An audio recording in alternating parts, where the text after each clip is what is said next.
Baik, selamat pagi Bapak Ibu semuanya. Hari ini kita akan bahas mengenai pertemuan keempat ya, persiapan pertemuan keempat mata kuliah Business Plan and Product Development besok pagi ya. Saya harap Bapak Ibu udah bisa setelah melihat video ini mulai mencari-cari di internet dan YouTube mengenai apa yang akan kita bicarakan besok pagi, yaitu memahami pengembangan produk. Ini yang kita bicarakan besok pagi, jadi tolong dicari dulu sehingga nanti besok pagi di kelas kita bisa berbicara yang lebih nyambung ya, lebih nyambung, dan kita bisa berdiskusi dengan lebih bagus lagi ya. Nah, untuk pengembangan produk sendiri, inovasi itu kata kuncinya, bahwa pengembangan produk itu hanya mungkin dilaksanakan dengan inovasi. Kenapa inovasi penting? Karena kita tidak bisa menjual produk yang itu-itu saja. Inovasi produk, ada produk yang baru, entah itu modifikasi dari produk yang lama, itu jelas akan meningkatkan daya tarik tersendiri bagi konsumen. Oke. Kemudian, kenapa perlu pengembangan produk? Karena kita harus responsif terhadap pasar. Kemampuan dari beradaptasi dalam pengembangan produk itu bisa menciptakan respon dari konsumen yang bagus terhadap apa yang kita jual. Kemudian kita perlu juga untuk valuasi merek, karena produk yang terus diperbarui berkontribusi pada persepsi positif. Kalau konsumen positif terhadap produk yang kita jual, sudahlah, kita tidak perlu resah lagi mengenai penjualan produk ya. Kalau kita selalu memberikan sebuah inovasi baru, apa yang lebih bagus produk kita dibandingkan saingan kita, sudahlah, itu jauh akan lebih mempermudah kerja dari marketing kita. Oke. Kemudian tahapan dari pengembangan produk itu ada yang namanya identifikasi kebutuhan pasar. Nah, proses ini dari analisis tren, kita buat umpan balik pelanggan, kritik saran mungkin ya. Kemudian adanya pengembangan konsep. Setelah identifikasi kebutuhan, kita berikan penyusunan ide awal. Jadi konsep dari produk yang konkret yang diinginkan konsumen selanjutnya itu seperti apa. Kita konsep dulu, habis itu kita desain. Kita rancang produknya secara detail. Oh, ternyata kopi itu sekarang bukan hanya sekedar kopi. Kopi itu bukan hanya air yang dikasih kopi, dikasih gula, kemudian diaduk. Ternyata kopi sekarang itu perlu dibuat yang seperti ada gambar-gambarnya, gambar-gambar burung, gambar-gambar bunga ya, yang mempercantik. Ternyata perlu seperti itu ya. Jadi kita ada perancangan produk yang kedepannya secara detail apa. Jadi produk kita itu nggak bisa hanya itu-itu aja, hanya sesimpel itu saja, tidak bisa. Kita harus melakukan pengembangannya. Nah, ide dari pengembangan produk itu bisa didapatkan dari brainstorming. Brainstorming itu adalah kita rame-rame ya, berdiskusi atau menanyakan ke konsumen, melakukan market research, sehingga bisa ketemu apa ide produk inovatif yang akan kita kembangkan ke depannya. Kita perlu yang namanya survei pelanggan, itu mengumpulkan data langsung yang berfungsi untuk membantu memahami preferensi dan kebutuhan konsumen yang paling diinginkan itu apa. Termasuk kita tonton juga di internet, kita lihat berita ya, kita lihat dari TikTok, kita lihat dari X, mungkin kita lihat dari Twitter, dari mana-mana lah, dari Instagram, apa tren yang terbaru dari produk yang kita tawarkan ya. Kemudian kita lakukan inovasinya untuk agar perusahaan kita bisa terus dikenal dan produk kita bisa terus berjalan pada track yang benar. Oke, nah, penelitian pasar. Kemarin udah kita berbicara mengenai penelitian pasar ya, lebih jelas kemarin ya. Ini perlu banget memang penelitian pasar ini untuk kita bisa mengetahui kelayakan produk. Ya, kita analisis permintaannya, analisis kompetensinya, kompetisi dengan produk yang lain seperti apa.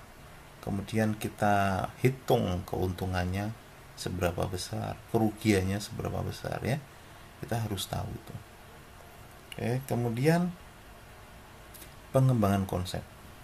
Nah, setelah konsep produk kita punyai, kita mau maju seperti apa, kita mau melakukan inovasi seperti apa, kita perlu konsep dulu.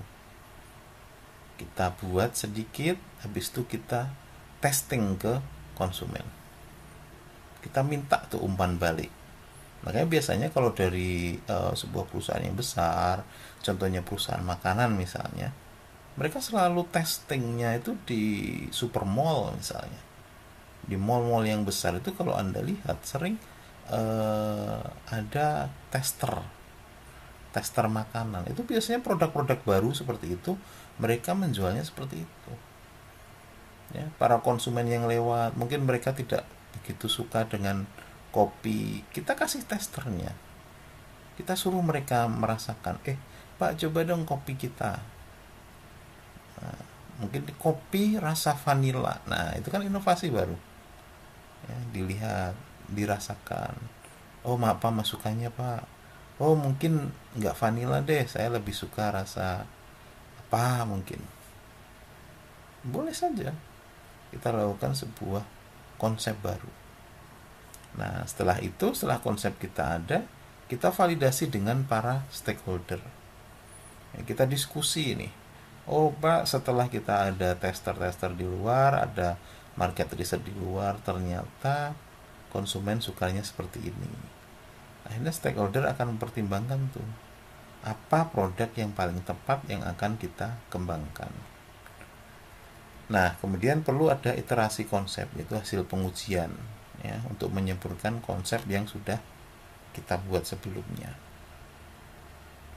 Nah, setelah produknya yang baru jadi, kita buat desain produknya. Desain produk itu kita harus mempertimbangkan dari segi estetika juga. Karena barang yang bagus sekalipun, kalau Anda mengemasnya dengan murahan, dengan tidak bagus dan tidak menarik, maka akan terkesan yang nggak bagus. Ya, jadi desain itu juga penting. Betul ada istilah don't judge a book by its cover, betul. Tapi bagaimanapun juga orang tertarik pertama kali itu dari elemen visualnya. Visual harus menarik, karena itu penting untuk membangun identitas dari merek dan daya tarik dari konsumen. Nah, kita kemudian membicarakan juga mengenai fungsionalitas produk.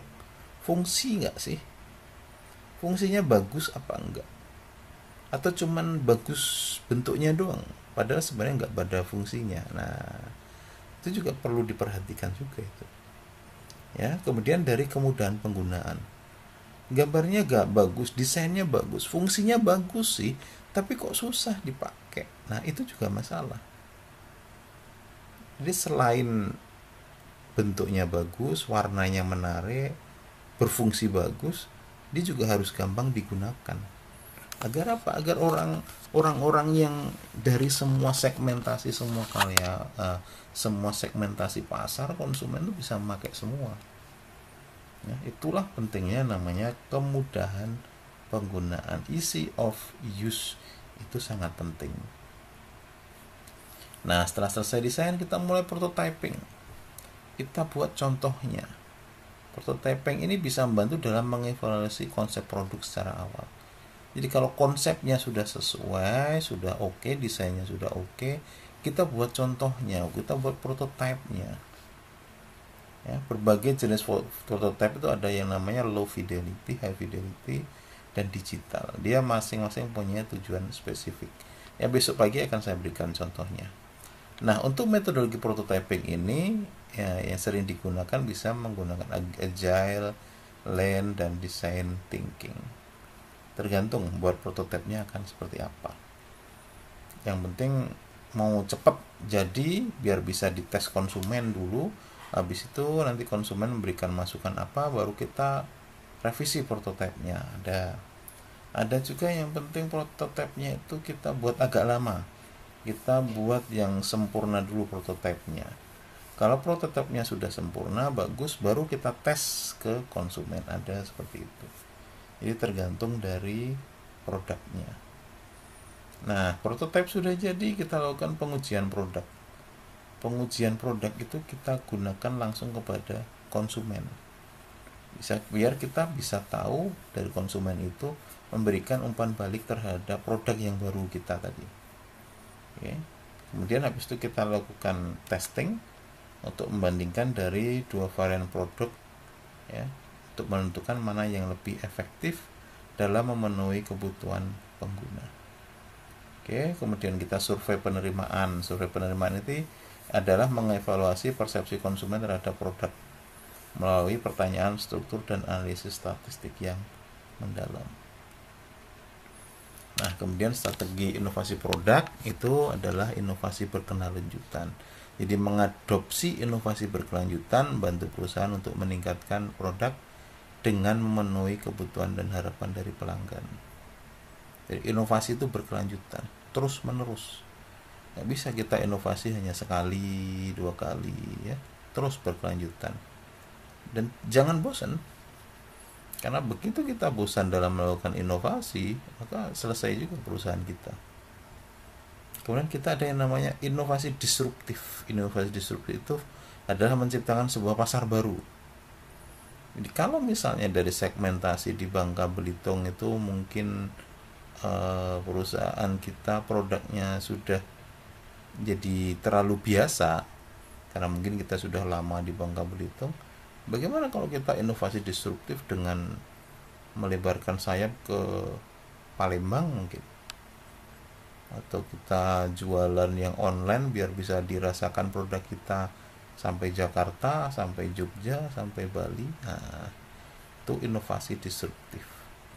Kemudian ada namanya pengelolaan inovasi. Pengelolaan inovasi itu strategi pengelolaan inovasi melibatkan kolaborasi dari tim untuk memberikan pemecahan masalah yang efektif. Selanjutnya analisis pesaing. Analisis pesaing itu menganalisis pesaing dalam memahami di mana sih posisi kita itu dalam pasar. Ya, analisis pesaing. Pesaing kita itu produknya apa sih bagusnya? Apa sih jeleknya mereka, apa sih keunggulannya mereka, dan kurangnya produk kita terhadap produk mereka itu kalau dibandingkan di mana. Analisis pesaing ini sangat penting, harus kita lakukan. Kemudian ada pemetaan posisi pasar, itu untuk memungkinkan identifikasi dari membantu kita untuk diferensiasi produk. Kemudian ada strategi berkelanjutan. Dari analisis pesaing yang kita lakukan tadi, kita mengembangkan strategi selanjutnya mau kayak apa perusahaan kita, mau kayak apa produk kita dikembangkan. Itu namanya analisis pesaing. Nanti ini ada sebenarnya ada formnya, form dari analisis ini coba nanti akan saya perlihatkan ya besok pagi di kelas ya. Nah, kemudian pemasaran produk itu perlu adanya branding yang kuat. Branding itu apa, Pak? Branding itu bagaimana kita mau menjual produk kita, mau menjual perusahaan kita. Ya, contohnya, kampus kita, kampus Atma Luhur itu brandingnya udah sangat kuat. Kampus kita itu berdiri dari tahun 2000. Jadi sudah berdiri 24 tahun dan yang pertama kampus IT di Bangka Belitung. Itu namanya branding. Jadi kalau Anda berbicara mengenai IT di Bangka Belitung, ya sudah berarti Atma Luhur.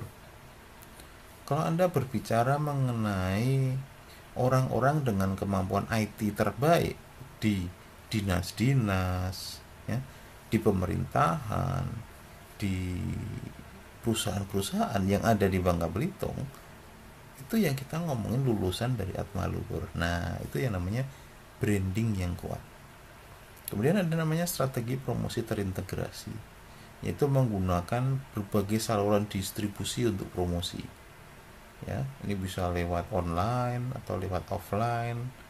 Ya, makanya sekarang banyak juga dosen-dosen atau eh, pekerja-pekerja yang mulai ngevlog ya, ngevlog atau bikin konten ya, seperti itu. Karena emang dampak dari sebuah konten untuk promosi itu sangat luas.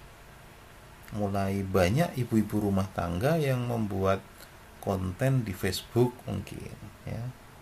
Jadi strategi promosi termasuk bekerja sama dengan ibu-ibu rumah tangga yang pada bikin konten seperti itu. Kemudian kita penentuan harga yang strategis, itu menetapkan harga produk yang kompetitif. Jadi jangan sampai kita jual barang yang mungkin di luar harganya 1.000 kok kita jual 2.000, itu namanya terlalu besar. Walaupun kita mungkin keunggulannya emang lebih bagus, mungkin perusahaan barangnya lebih bagus, lebih menarik, lebih bisa dipakai, tapi kalau sampai selisihnya 2 kali lipat itu juga sudah tidak sesuai lagi. Maka harga itu harus strategis. Misalnya harga di luar 1.000 ya, mungkin kita bisa menjual 1.200, 1.300 seperti itu. Biarlah keuntungan sedikit tapi yang beli banyak. Nah, jadi mental seperti itu yang harus mulai diciptakan ya. Kemudian selanjutnya ada beberapa studi kasus ya, ini yang akan kita bicarakan besok pagi juga, studi kasus ya, yaitu mengenai produk yang sukses seperti iPhone. Saya sangat suka untuk kita membicarakan iPhone ya, Apple ya, Coca-Cola, KFC seperti itu. Saya Amazon ya, saya sangat suka kalau kita untuk studi kasus memperlihatkan mengenai produk-produk sukses seperti ini. Besok kita bicarakan ya, besok pagi. Nah, tapi ada juga yang produk gagal. Nah, ini juga termasuk yang akan kita diskusikan besok pagi mengenai produk gagal. Google Glass ya, New Coke ya, ada namanya Coca-Cola membuat sebuah produk baru ya.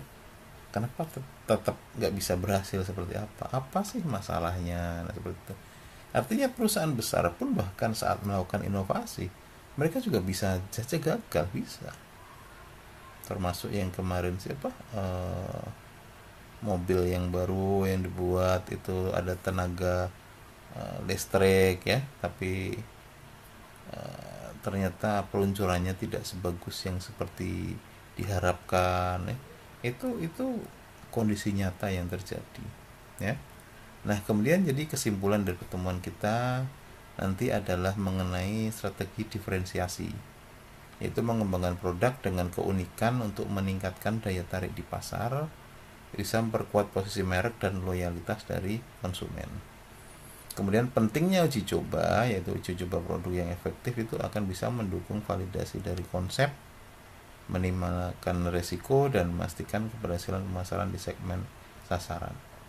Nah, feedback dari konsumen yaitu pemanfaatan umpan balik dari konsumen yang akan mengarah pada penyesuaian produk yang meningkatkan kepuasan dan relevansi pasar. Oke, itu aja mungkin sedikit sekilas yang akan kita pelajari besok pagi. Oke, terima kasih atas waktunya. Selamat pagi.